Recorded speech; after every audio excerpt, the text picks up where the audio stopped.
Hello, and welcome to the Female Finance Collective, where we encourage women to have open and honest conversations about all things money. In today's episode, we're going to talk about self sabotage and how that gets in the way of our financial success.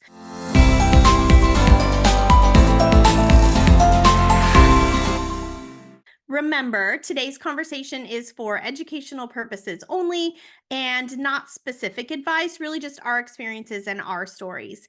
We're here to share our ideas and what has worked for us. So, today we're going to share 3 things standing in the way of your financial success, all kind of centered around self sabotage. So, Mary Lee, what's one that you really think impacts so many people? Well, the big one that I see in my work is a feeling of lack of self-worth. So the way we think and behave with money, it is connected to how we feel about ourselves. There's a complicated, kind of scenario that we create. A lot of it is based on our childhood habits or experiences with money. And then suddenly we're adults and we're left to make our financial decisions. And if we are feeling like we're not great with money, sometimes we replay some of those messages that we've heard in childhood or heard other people say, things like investing is scary, you're going to lose all your money. So a lot of those messages can show up in how we handle money. I'll quickly share how it was for me. I grew up in a middle class family and we always had enough. But when I got into the working world, I knew that I would be fine, but I was working with a lot of clients that had built huge amounts of wealth. And for the longest time, I just didn't believe that that could happen for me. So I continued with the money habits that I was always comfortable with. So that comfort in doing things the way that you've always done. And that kept me stuck for a really long time. And, as I improved my money habits, as I looked at my finances more regularly, and as I took action to save and invest my own money, that was when I was able to build up my self-worth and my confidence with my own finances. So it is interesting how self-worth does come into play when it comes to these decisions that we make about money. And they can definitely sabotage your success if you feel like you aren't deserving of security or having financial resources. I could not agree more. When you're telling your story, here's the story that I've told before, but I just lived paycheck to paycheck with credit card debt and never learned how to fix it, right? And I truly believed, looking back on it in the moment, if you asked me, I don't think I would have been able to identify it as like a self-worth issue or um a sense of self issue. But looking back on it, 100% was. I didn't think I was smart enough to figure out my finances. I thought, I was embarrassed. I didn't think other people would want to help me figure it out. Like, why wouldn't someone want to help me? That it was all centered around self-worth, my feeling of, I didn't deserve to have it figured out. I didn't deserve to have my finances organized. All stuff I know that, I mean, we could all like have the therapy circle and, all stuff that stemmed back from very specific things I can tell you, like growing up. But, when I also, I laughed a little bit inside when you said, and then suddenly you're an adult, because that's exactly how it is, right? You're just living your life and everybody's helping you out. And then suddenly you're an adult and you have to figure it out. And if you don't already feel like you can figure it out and you deserve to have it figured out and you deserve all of those things that other people are getting, then that it makes that like sudden adulthood really intimidating, and it impacts the way that we sort of take care of ourselves financially and otherwise. I totally relate to both of you. I also did not have a lot of self-worth around money. And I thought that teachers in general didn't think, we didn't work for money. We worked to serve others, to educate the future. And that's just the way it is. And I accepted that. I didn't ever fight that, and just was like, this is who I am. I'm just going to have to live a minimalist life, be frugal and move on. And it wasn't until I wanted to work part-time. I was about to have my first baby and I was like, I got to work part-time, but I'm a teacher and my husband's a teacher. How am I going to do this? That I realized, okay, I can do like, a side gig. I can teach night classes while the kids are sleeping, while my daughter's sleeping. And then I started to realize like, oh, I am worthy of money too. Yes, I serve others and I love it. And I can also like do that less so I can make a little bit money here. And that was like so eye-opening. Another side gig that I started early on was selling. We had great garage sales around us in our neighborhood, and with little babies, like you need so much stuff, right? And they only use it for like 2 or 3 months, toys and such.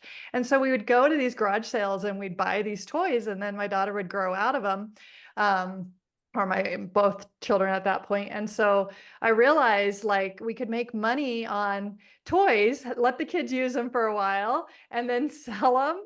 On eBay or Craigslist were really big at the time for actually more than we bought them for. So we ended up buying like fun things like a little Porsche, things we would have never bought our kids, but we could buy them cheaply at a garage sale. The kids could use them and we could sell them. And that was a big shift in my mindset of like, yes, you're a teacher and you love it and you serve and you can make money and be creative.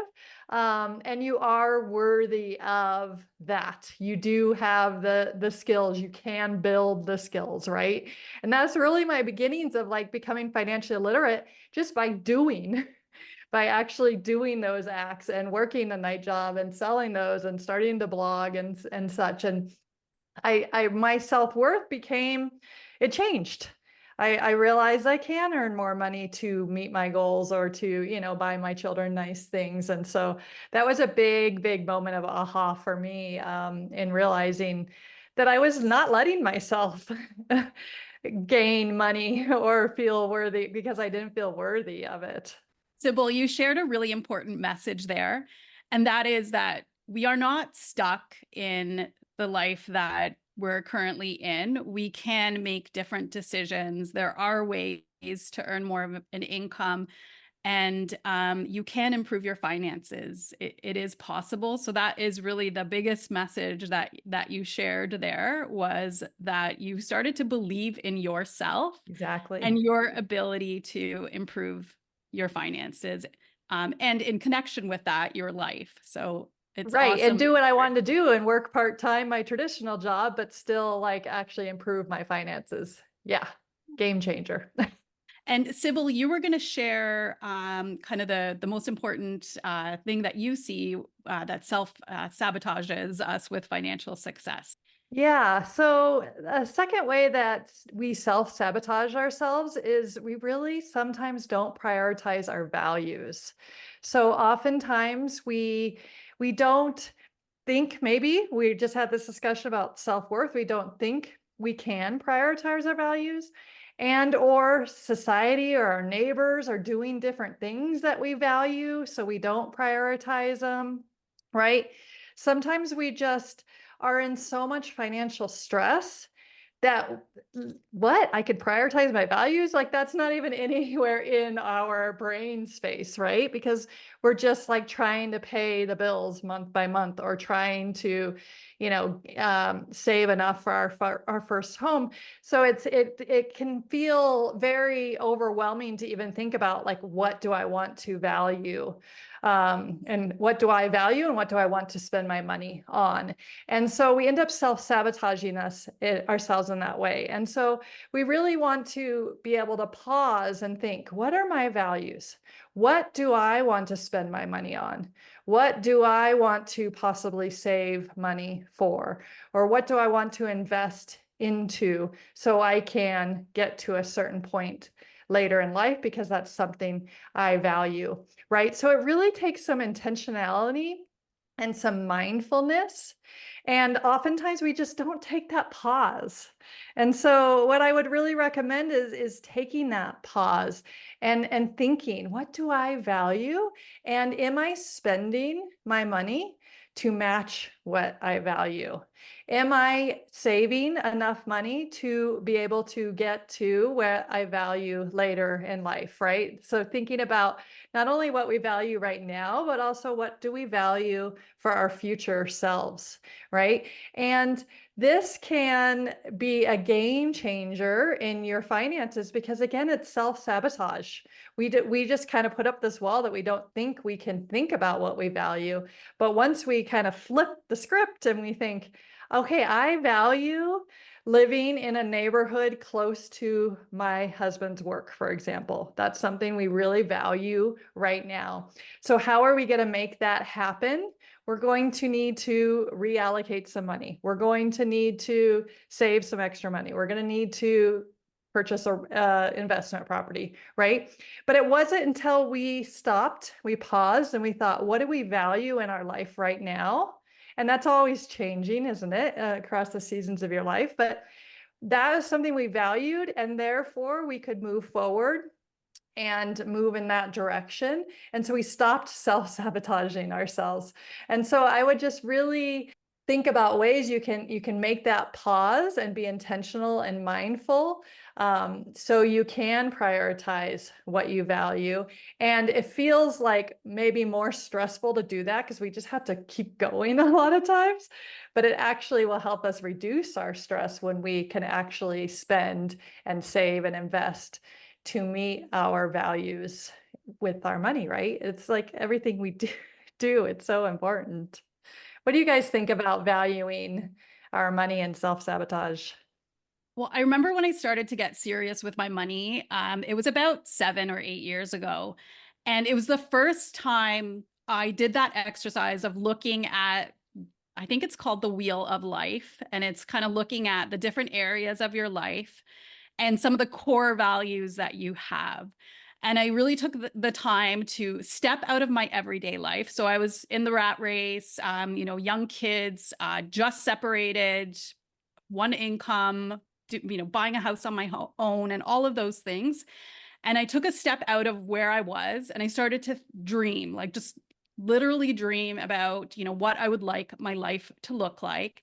And I looked at those core values and I realized my core values were, of course, time with my, kids and friends and family. It was travel and adventure. So I wanted to experience things. So it didn't mean that I had to do trips around the world, but I wanted to have some sort of adventure in my day to day. And then the other big one was health. And when I looked at my spending, I was spending $0 towards those things. So that was really, really eye-opening for me, was to realize that no wonder I felt so much financial stress and I didn't feel as satisfied with my life because I wasn't putting money into the things that I truly, truly valued and were important for me. I I think this is so important for of a conversation. Like maybe we should do a whole episode just on this as well because I think that there is a lot to unpack when it comes to our values and where we put our time, where we put our money, where we put our energy, like all of those things. And um I think one thing that you mentioned, Sybil, is like what looking at what other people prioritize. And it is very, very easy to get caught up in, oh, well, they're traveling, but they're staying in these types of places. But if I want to travel, I can only afford to stay here. Oh, they're spending money on fancy designer bags and shoes. If I spend money on those things, I might look like I belong there, but I won't be able to afford the other things that I value, right? So there's no right or wrong way to spend your money if you really put value in that because fashion and designs and all of that, that is a passion for you, then that's where your money should go. But if you're putting your money there because you think that's what other people will value about you, that's where the mistake lies. And I think it's so important to, and again, we're back to self-worth, right? It's so important to learn to stand on your own values and say, I will not spend my money on this thing because it's important to somebody else. I'm going to save my money and put it towards this, value of travel or health or, whatever is important to you here, saving for a house, gifting money to a family member. I know there are some people who send money to family members every month because that's really important to them. If that's a value for you, then that should be on your list, right? So I just cannot emphasize enough, and I know you both feel the same way, that you have to stand on your own values. And it's really important to take some time to think about what those are. Like Mary Lee was saying, she looked at that wheel of life. If you aren't sure what you value, maybe do some Googling, look for the wheel of life, make a list of things that you really wish you had or priority, and then go through and prioritize that list. Is the handbag at the top, or is like going on vacation once a year with your family at the top? No wrong answer, but figure out where yours lie in the order, and then that's where you should be directing your money. I mean, not to give you advice, but you, as Mary Lee said, we always feel happier when we're directing our time and money and energy into the things that are most important to us. And so I just cannot emphasize that enough. Even though it's hard, even though you might be the girl who shows up in an outfit from Target when your other friends are showing up in like fancy clothes, you'll feel so good about what you've got going on that it won't matter to you anymore, right? Yeah, Yes. absolutely. I think about that you, Marilee, when you said health, I thought about, yeah, one of the things that I spend a good amount of money on that maybe other people don't is whole food supplements. Because that's really, really important to me. And what I've realized is my daughter was with me at our last appointments with our nutritionist, and she was like, Mom, that's expensive. And I was like, yes, it is. And that's because we value these supplements. We feel like they're really important to our health. We eat very well at home, but this also gives us what our particular bodies need at this point in time. And it's whole food. That's why we have to take them 3 times a day. That's why they cost money, right? You said, Jen, it's time, energy, money, like it's all of the things, but that's something we really value. So I make sure in our budget that we can afford to buy those expensive, and I'm putting it in quotes for those of you that can't see me because they are expensive in my mind, but they're worth it to me. I feel good about spending that money on that particular product. Jen, you got me with your designer purse thing because I worked in the investment industry, and it was just some of those things. So the stuff, it was really alluring for people to, collect purses, have fancy outfits. And that really didn't fit with my personality. So I did those purchases. And gosh, I kind of wish that I had that money that, I would have had in my retirement account now. But it's a lesson learned. And I didn't learn that lesson until I really checked in with myself, shook my life up a little bit. I started to just get really curious about where my money was going and if it fit with like the person that I really am and that I wanted to be for myself. So since we were talking about shopping, Jen, you have the third, that type of self-sabotage that's impacting our finances. That's right. Let's talk about impulse spending. So I think impulse spending, it actually, again, all of this goes together, right? Like this is not we're not giving you some huge revelation. It's just that we don't always think about these things, and how they are aligned and how they tie together. So I'm saying we, like everyone, the collective universe has a tendency to impulse spend. And for some of you, it may be like on golf equipment. For some of you, it might be on this designer handbag. For some of you, it might be on clothes or shoes or Things for your kids, right? Cute outfits for your little kids. Like it can be on anything. I think that sometimes we think impulse spending and we instantly think women, we instantly think clothes and shoes. And that is not true, right? I know someone who will impulse spend a cool fortune on fishing gear. And I'm like, what? Because I can't even wrap my mind around that, right? I don't know one piece of fishing gear. So it can apply to anybody. So I don't want anyone to think, oh, we're only saying that women overspend. We're only saying that women impulse spend. And we're only saying it's on clothes and shoes and that type of thing, because that's just not true. So also I'm talking to you women who are like, well, I don't buy clothes, so I guess I'm not an impulse spender, right?